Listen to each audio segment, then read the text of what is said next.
Salut, c'est Rado, content de vous retrouver pour la mise à jour de l'analyse technique du CAC 40 qu'il semble futile de trader dans les conditions actuelles où certains, sans doute dans l'exagération, parlent d'une veille de guerre mondiale.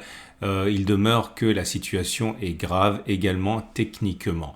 Alors, très important, je n'ai pas opéré de backtest aujourd'hui parce que je voulais faire une vidéo consacrée à la manière dont on peut se protéger d'un crash lorsqu'on anticipe une baisse très importante, genre voilà 10, 15, 20%. Vous savez très bien qu'on peut soit spéculer à la baisse, soit couvrir son portefeuille, soit ne rien faire, soit accumuler.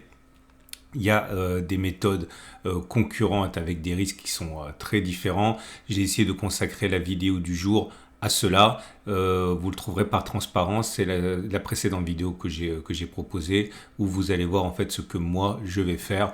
Ce n'est pas un conseil, mais au moins vous savez quelle est ma stratégie par rapport à ce qui pourrait arriver à partir de maintenant. Ne loupez pas ça si vous trouvez la situation actuelle anxiogène. Alors, regardez ce qui s'est passé. Donc, on a abandonné 1,4%. 1,4% avec des conséquences majeures. Tout d'abord, le gap a été comblé ici. Le gap étant comblé, c'est-à-dire qu'on peut oublier la théorie l'hypothèse du gap de continuation ou de rupture qui nous amenait à viser la distance parcourue avant le gap, reportée par le gap. On l'a presque touché, mais on l'a pas touché, mais en tout cas c'est caduque, puisque il y a effectivement un rebouchage, un comblement du gap. Deuxième chose, regardez cette zone grise. Je vous en ai suffisamment parlé, c'est une zone de support hebdomadaire. Et cette zone de support hebdomadaire a été préservée semaine après semaine, agression après agression.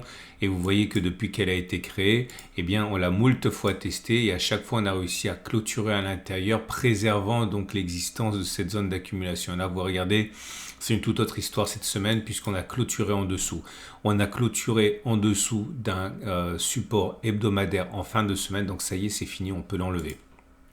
Alors, à noter quand même que selon la règle du changement de polarité, un support cassé devient généralement résistance. Ça veut dire qu'une fois qu'on l'a cassé, toute cette zone va être maintenant difficile à passer. Mais je vais l'enlever quand même pour gagner un petit peu de clarté pour l'instant. Je vous montre simplement ici, regardez. Simplement encore une fois, pour vous montrer la règle du changement de polarité. On en donne hebdomadaire. Donc vous voyez, c'était une zone de support. La zone de support a été cassée. Une fois qu'elle a été cassée, elle a changé de polarité, elle est devenue résistance et on l'a attaquée ensuite à moult reprises. Ça se passe plus souvent comme ça que l'inverse. En particulier sur les données hebdomadaires, regardez, il faut vraiment se méfier de ce genre de phénomène. C'était un support. Une fois qu'il a été cassé, on a rebondi, on a replongé. Ça me ramène à une autre vidéo que j'ai faite il y a 2 semaines qui s'appelait « Comment ne pas vous faire duper par le marché » où j'exposais justement les rebonds techniques assez violents qu'il pouvait y avoir et qui étaient trompeurs comme celui-là, 6% avant de replonger. Je ne vais pas en reparler maintenant parce que ou même là, vous voyez la manière dont on a rebondi avant de retester, plus 18% avant de faire de nouveau plus bas. Je vais mettre le lien par transparence à la fin de cette vidéo pour que vous retrouviez cette vidéo dont je parle. En tout cas, je vais le laisser là parce que c'est important, mais dans l'immédiat, je vais l'enlever parce que sinon on n'y comprendra plus rien. Il demeure également, et c'est là que c'est compliqué, c'est qu'on a créé une zone de support ici. La zone des 70-50, 69-50 est une zone de support. Elle a tenu. Ok, on a rebondi et pas qu'un peu. On a pris 4% si ma mémoire est bonne. Non, quand même pas. 3,5%. Donc c'est une zone de support 70-50, 69-50. Il demeure que dans le contexte actuel, je pense que ça aura du mal à tenir sur la semaine et qu'on va aller chercher la zone de support suivante des 69-00, 68-00. Ok. On avait parlé, c'était dans la dernière vidéo, de la couverture en nuage noir. Regardez ça, l'esprit c'est efficace, ce genre de choses. Et ce qui s'est passé vendredi et justement de nature à confirmer la qualité du signal délivré par la couverture en nuage noir. Là, nous avons une vilaine bougie rouge avec petit corps haut, petite mèche haute, petite mèche basse, grand corps rouge. Ça veut dire que c'est très baissier avec une grande impulsion baissière. Pas de miracle au niveau des bougies Aiki-Nashi, étant donné qu'on tient compte de la bougie précédente qui était déjà pas brillante. Là, vous avez une première bougie baissière, une vraie bougie baissière, bougie rouge sans mèche haute. Autrement dit, il est plus plausible que l'on continue de baisser plutôt qu'on ait fait les plus bas. Par contre, et c'est très important, j'avais expliqué dans la vidéo précédente et on l'avait testé qu'on avait un 3-line break. 3-line break, je ne vais pas répéter parce que ça va être trop long, mais on a vu que quand on faisait un premier bloc vert ici, on avait, sur le backtest qu'on a fait ensemble, 97% de chance pour que le prochain bloc soit vert. Et là, vous voyez, malgré la baisse, on n'a pas encore eu un bloc rouge.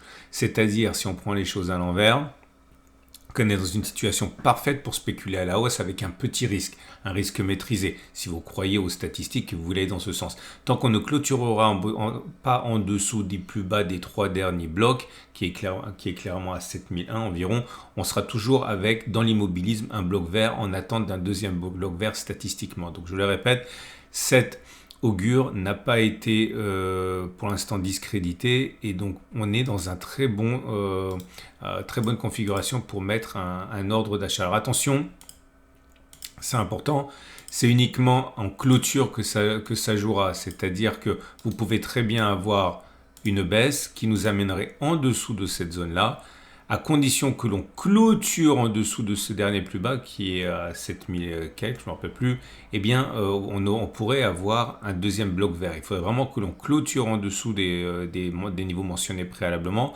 pour avoir un premier bloc rouge qui irait dans le sens des 3% et pas des 97%. C'est compliqué si vous débarquez, regardez la vidéo précédente. Bref, c'est très intéressant, mais vous l'aurez compris, on est dans une situation intéressante pour spéculer à la hausse, si on croit à la hausse et avec un petit risque. Ce qui nous amène donc aux autres éléments. Alors, je vais essayer de trouver des choses neuves. Non, alors, la tendance immédiate est neutre à nouveau, puisque la M7 elle est plate et on est légèrement on est à son contact. Donc, tendance immédiate neutre, tendance générale baissière, tendance de fond baissière et tendance de long terme neutre, parce qu'on est en dessous de la M200, mais celle-ci monte encore. Alors, qu'est-ce que ça veut dire dans l'immédiat ? Je pense, à titre personnel, qu'on va connaître encore une baisse et je pense que on ne pourra pas éviter un retour sur les 6900, 6800. Mais dans l'immédiat, la zone des 70-50, 69-50 n'est pas solide, mais il est clair que compte tenu de sa distance, ça peut être un bon ratio gain-risque. Mais si vous n'êtes pas expérimenté, si vous êtes simplement en formation, etc., je pense qu'on va aller là, dans un premier temps. On verra. En fait, si je vous donne le fond de ma pensée, mais ce n'est pas un conseil parce que j'en sais pas plus que vous, c'est simplement, on va dire, je serais un petit peu joueur si je disais ça. Voilà, moi, je verrais bien un truc comme ça. Ce qui m'amène encore une fois à vous inviter à regarder la vidéo qui s'intitule, que je viens de poster, comment gérer une anticipation de crash. Voilà, donc maintenant on va attendre. Les trades, c'est très très simple. On va en parler dans 3 secondes. J'aimerais avant tout utiliser le temps que j'ai libéré avec la vidéo séparée de 10 minutes pour vous présenter ce dont je viens de parler là, pour faire un coup de pub sur mon nouveau sponsor. Je ne vais pas en faire des tonnes parce que ça intéresse une minorité d'entre vous, mais je vais en parler quand même un petit peu. J'ai un conseiller en gestion de patrimoine, un conseiller même en gestion de fortune, si vous désirez, à vous recommander. C'est un sponsor, donc naturellement, ce n'est pas complètement, on va dire, neutre, mais ça reste quand même objectif. 1, parce qu'ils sont très bons. 2, parce que je les connais depuis longtemps. Ils interviennent notamment sur BFM. 3, parce que j'ai recommandé un de mes meilleurs amis. Il en est ravi. Je vais mettre le lien en dessous, c'est Auguste Patrimoine. Bref, c'est gratuit, vous pouvez les contacter. Ils vous offrent 30 minutes d'examen de votre patrimoine si vous voulez avoir une idée de stratégie pour éventuellement travailler sur votre succession, réduire vos impôts, trouver des produits particuliers. Et je répète, c'est gratuit. Au pire, vous aurez des conseils personnalisé par une équipe spécialisée et extrêmement performante qui a pignon sur rue. Et je le répète, on a un accord pour que ce soit gratuit. Donc vous risquez absolument rien et au mieux, eh bien, vous pouvez entretenir une relation avec eux, avec derrière la mise en place de solutions pour votre transmission, pour réduire vos impôts, etc. Bref, je ne vais pas en faire des tonnes. Je mets le lien en dessous. Regardez ce qu'ils proposent, ça pourrait vous intéresser en cette période où on se rapproche quand même hein, de la fin d'année. Voilà, on va donc passer au trade du jour. Alors, c'est très simple, j'ai envie de dire. Hein. Si vous ne savez pas quoi faire dans cette situation, à la limite, mettez-vous en mode accumulation rationnelle et attendez que l'on descende et accumuler pour le long terme. J'en parle dans la vidéo prendre en main votre retraite. Si vous êtes joueur et que vous voulez acheter, vous avez deux solutions. L'agressif achètera à l'ouverture, ok, de la séance parce que la tension est quand même maximale. Lundi, stop de protection en dessous ici et puis parier sur un rebond. Pourquoi pas? De toute façon, si on fait ça, on peut prendre encore plus agressif, à savoir un stop de protection en dessous des 70,50, 69,50. Mais bon, c'est vraiment très agressif. Sinon ici, et on parie sur le fait qu'à un moment, il y aura un rebond, quoi. Ok. Si vous êtes plus patient, vous attendez donc un retour sur les 69,00, 68,00 pour acheter, stop de protection en dessous. Si vous êtes vendeur et que vous pensez que de toute manière avec les actualités et les fondamentaux et tout ce qui se passe au niveau économique, ça va baisser, vous pouvez spéculer à la baisse maintenant. Stop de protection en dessous, au-dessus des précédents sommets ou au-dessus du gap ou même au-dessus si vous pensez que jamais on reviendra sur ces niveaux dans les prochains mois et vous pariez sur la baisse. Hein. On peut faire ça et idéalement attendez d'avoir éventuellement un backtest dans votre sens, comme ça vous êtes encore plus carré. Faites une excellente journée, je vous remercierai jamais suffisamment pour votre fidélité, surtout quand les temps sont durs, je vois bien, j'ai de plus en plus de vues, ça veut dire que vous cherchez quand même à avoir mon opinion, ça me flatte.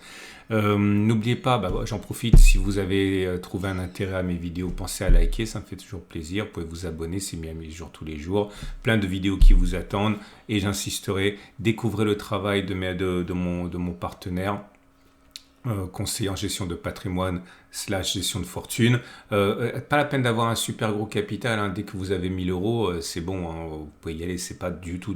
Il y a un service élitiste et puis un service qui est vraiment pour les gens, on va dire comme vous et moi, quoi. Et troisième chose, la vidéo sur comment se préparer au crash, hein. Ça pourrait vraiment vous intéresser. Excellente journée et à tout de suite pour d'autres vidéos.